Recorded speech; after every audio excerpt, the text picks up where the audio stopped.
Hello everyone, আশা করছি সকলেই সুস্থ আছেন, ভালো আছেন। এখন স্কুলে গরমের ছুটি পড়ায় আমরা বেরিয়ে পড়েছিলাম পুরীর উদ্দেশ্যে। সেই ছোট্টবেলা থেকেই গরমের ছুটি পড়লেই আমরা দার্জিলিং আর পুরী যেতাম।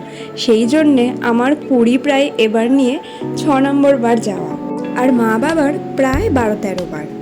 বেশ কয়েক বছর হলো পুরী যাওয়াই হয়নি, সেই জন্যে আমরা 3জনে বেরিয়ে পড়েছি এবার পুরীর উদ্দেশ্যে।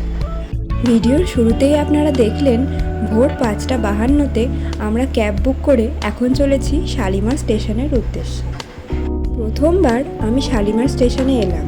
হাওড়া থেকে এত কাছে এত বড় শালিমার স্টেশন করেছে এ ব্যাপারে এর আগে অবগতই ছিলাম না।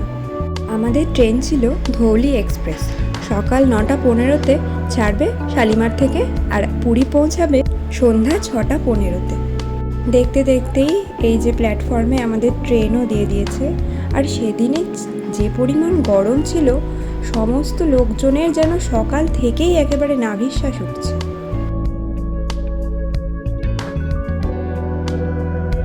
আর দেখুন, আপনাদের সাথে কথা বলতে বলতে ভুবনেশ্বর স্টেশন আমরা পার করলাম। যাওয়ার একদম 4 দিন আগে যেহেতু টিকিট কাটা, এবারে উইন্ডো সিট আমরা পাইনি। আমার সহযাত্রীটি ভুবনেশ্বরে নামার কারণে এইবার আমি এতক্ষণে উইন্ডো সিট পেয়েছি।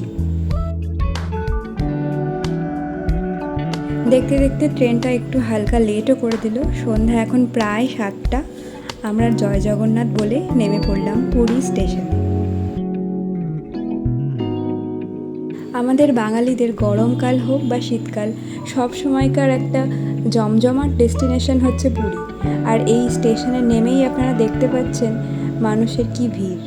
আপনাদেরকে আগেই বললাম, যেহেতু আমরা একদম 4 দিন আগেই পুরী যাব বলে ঠিক করি, সেই জন্য আমরা হোটেল বুকিং করেই আসতে পারিনি।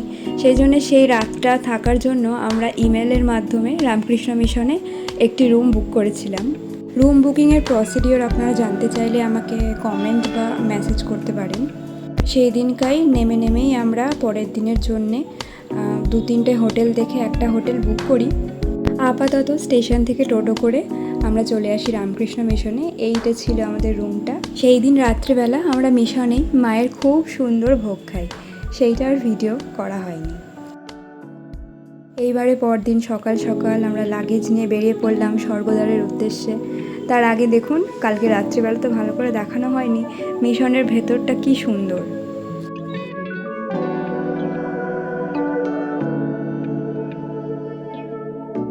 চারিদিকে একদম সবুজ গাছপালাতেই ভর্তি। এই সিঁড়িটা দিয়ে ওপরে উঠলেই এইখানেই বড় হল ঘর, এইখানেই প্রার্থনা হয়।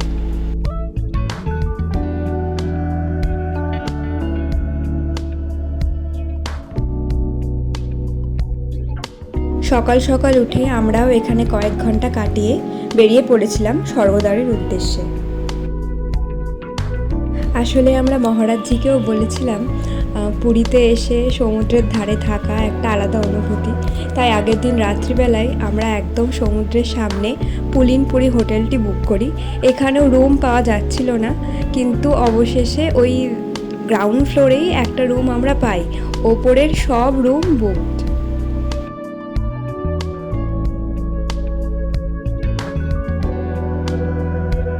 এর আগেও 1-2বার আমরা এই হোটেলটিতে থেকেছি।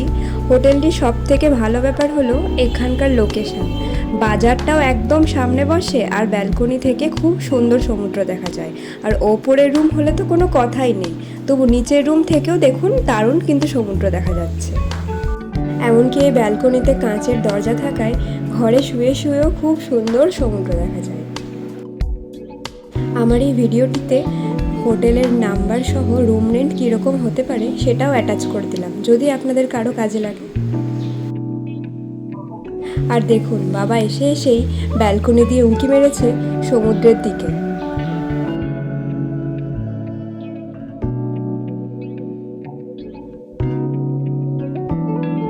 মাঝখানে এই রাস্তাটি দিয়ে যে গাড়ি চলাচল করছে, এই রাস্তাটি পার হলেই ওপারে সমুদ্র।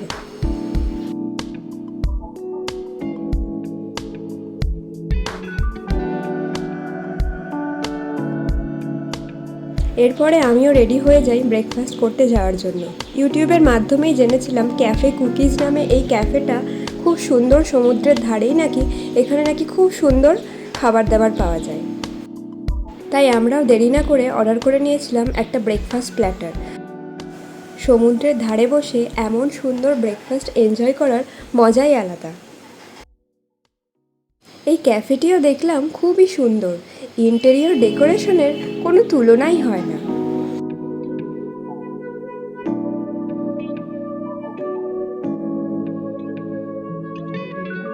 খাওয়া দাওয়া সেরে এসে এদের নিচে এসে দেখি এত ভ্যারাইটিস কেকস আর কুকিজের সেকশন যে ওইসব দেখে আর লোভ সামলাতে পারিনি। তাই খাওয়া দাওয়ার পরেও একটা অন্যরকম একটা কেক এটা অর্ডার করে নিয়েছিলাম। এটা মেবি কোনো একটা ওয়ালনাট পাই ছিল। এরপরে ঘড়িতে বাজে এখন 12:30। হোটেলে আমরা সবাই এসে ড্রেস চেঞ্জ করে রেডি হয়ে নিয়েছি। এবার আমরা যাব একদম সামনেই সমুদ্রে স্নান করতে। কি বিশাল রোদ, বালিতে পা একেবারে পুড়ে যাওয়ার অবস্থা।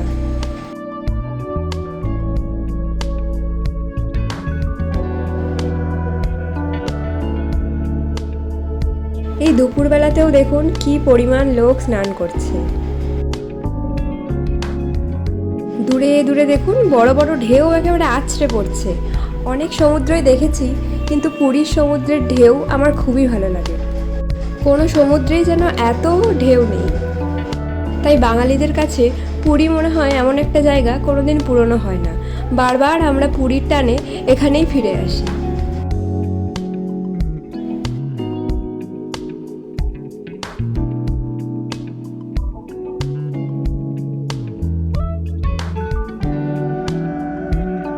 ওই যে দেখছেন একটু দূরে ঢেউটা, ওইখানে স্নান করতে করতে আমি আর বাবা চলে গেছিলাম। ফোনটাকে তো আর অত দূরে নিয়ে যাওয়া যাবে না, তাই কাছ থেকেই কিছু কিছু অল্প অল্প করে ভিডিও করেছি। তারপরে ফোন রেখে খুব ভালো করে, খুব মজা করে স্নান করেছি।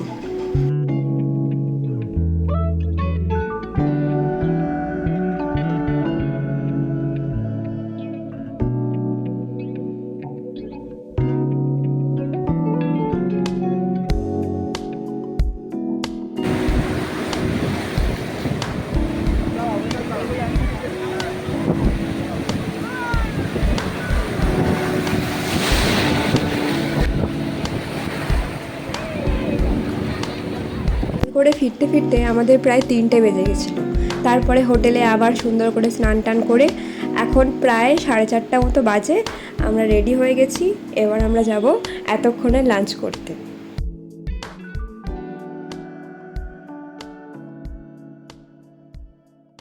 একটা টোটো নিয়ে আমরা চলে যাই 13 পার্বণ রেস্টুরেন্টে। এখানে মা বাবা নিয়েছিল পার্শে থালি আর আমি নিয়েছিলাম একটা গলদা চিংড়ি থালি।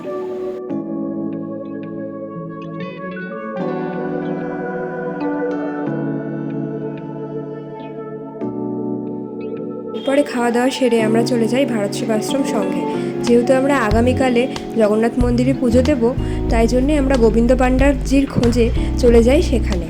কারণ ওনার ফোন নাম্বারটা এখন আর নাকি সেইটা নেই, তাই জন্য আমরা ফোনে ওনাকে পাচ্ছিলাম না, তাই ওখানেই খোঁজ করতে আমরা চলে যাই। এরপরে সেখান থেকে একটা টোটো নিয়ে আমরা চলে যাই পুরীর গোল্ডেন বিচে। এটা এখন পুরীর ব্লু ফ্ল্যাগ বিচ।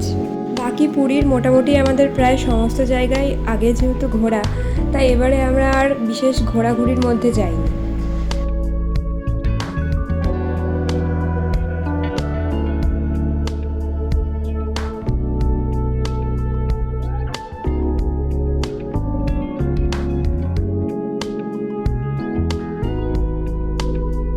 আমি চেয়েছিলাম একটু বিকেল বিকেল আসতে, কিন্তু ভারত সেবাশ্রমে কথা বলতে বলতে একটু দেরি হয়ে গেল, তাই আমাদের আস্তে আস্তে একটু সন্ধ্যা সন্ধ্যা হয়ে গেছিলো। বিকেলবেলা এলে এই বিচটা আরও সুন্দর লাগতো। একদম নির্জন টাইপের, বেশি লোকজন নেই, প্লাস একদম পরিষ্কার পরিচ্ছন্ন, কোনো একটাও প্লাস্টিক বা কিছু আপনি পড়ে থাকতে দেখবেন না এখানে।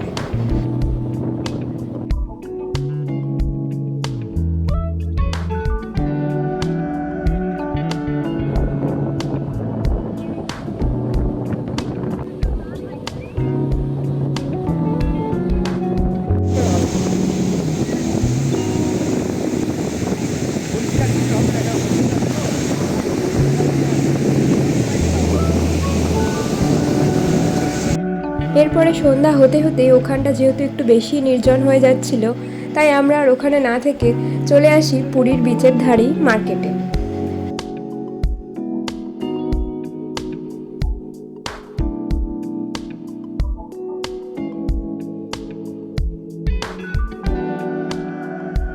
সবাইকে দেওয়ার জন্য টুকটুক করে অল্প অল্প কিছু জিনিসও নিয়ে নিই, আর নিজেদের জন্য কিছু অল্প অল্প কিছু কিনে নিই। কোন দিকে তাকাবো, সব দিকেই জগন্নাথ দেবের এত সুন্দর সুন্দর মূর্তি যে চোখ ভরে যাচ্ছে। এরপরে আমরা বিচের ধারেই একটা মিষ্টির দোকান থেকে অল্প অল্প করে কিছু মিষ্টি টেস্ট করি। আর এই যে পুরীর বিখ্যাত ছানা পোড়া, এইটা আমরা নিয়ে নিয়েছিলাম, আর মা ওদিকে নিয়েছিল রাবড়ি। এই জায়গাটাতে রাস্তার দুদিক ধরেই বেশিরভাগই জামা কাপড়ের দোকান, চারিদিকে জামা কাপড়, শাড়ি, কুর্তি এইসবেরই দোকান বেশি। মা এই দোকানটাতে শাড়িও দেখছিল, দিয়ে কোটকি প্রিন্টেরই একটা শাড়ি এই দোকানটা থেকেই নেয়। আজকে যেহেতু দুপুরে খেতে খেতে একদম বিকেল হয়ে গেছিলো, তাই সবারই এখন পেট একদম ভরা। আগামীকাল সকাল সকাল রেডি হয়ে যাব জগন্নাথ মন্দিরে, সেই ব্লগ নিয়ে খুব তাড়াতাড়ি আসছি। ততক্ষণ সকলে সুস্থ থাকবেন, ভালো থাকবেন, টাটা।